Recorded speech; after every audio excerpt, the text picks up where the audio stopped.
There are a lot of groups around the country now, many, who very actively study the law and are trying to understand what has happened to our country so that we can fix it, not only for the sake of our country, but for many of us, just we believe for the sake of humanity.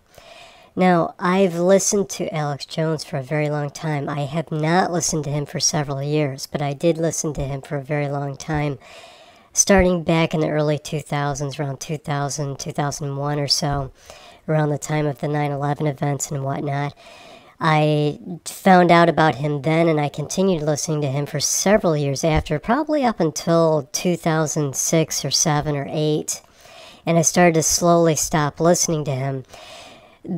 I'll start out on a positive note. Alex Jones has helped a lot of people wake up to what's going on, and I do respect and appreciate his documentation. I think his research is pretty darn good, among the best out there in alternative radio.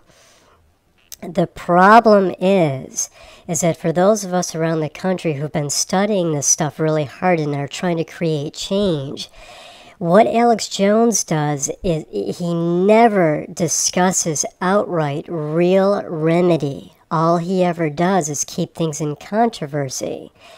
And although he has good documentation, where's the forward progress, the forward movement, if we are not actively doing something to create the changes we want?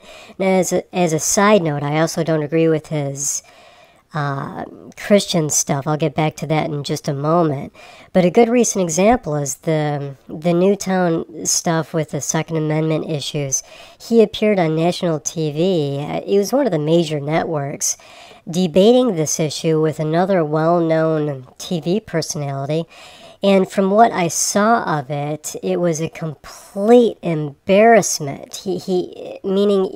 Watching him overspeak this other person and just sort of rant does a complete disservice to what this, quote, movement is all about.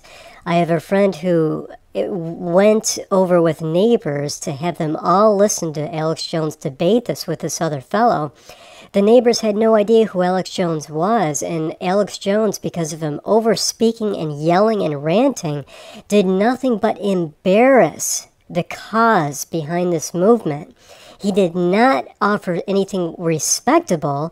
He instead made people who aren't familiar with him think that he's a lunatic. What good does that do for the rest of us who are trying to create change?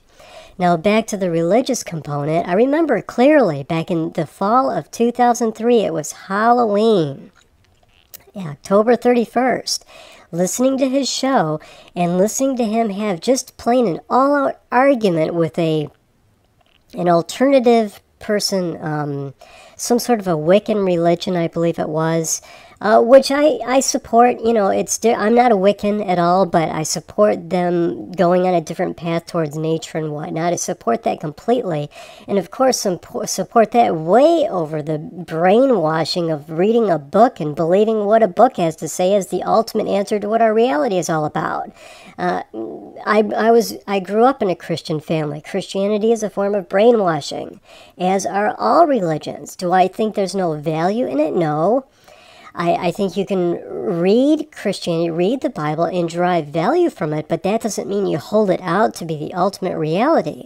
Now, Alex Jones has calmed down a lot in this regard. He doesn't fight people so much, with the exception of probably the Zeitgeist material, again, the Zeitgeist material, which I think is incredibly awesome. Do I think it's all accurate? No. But I think he offers some awesome, worthwhile points about the nature of religions previous to Christianity, already presenting the ideas of the resurrection, etc., etc., etc. I could go on and on about this. My point here about Alex Jones is that he is not doing anything actively to present the remedies. He does not delve far enough into the Federal Reserve. He does not delve far enough from last I knew. He does not even touch upon the United States Corporation versus the United States of America, which is well established not only in U.S. code but also in case law as being the fact of what we're living under. It's not a conspiracy, it's a fact.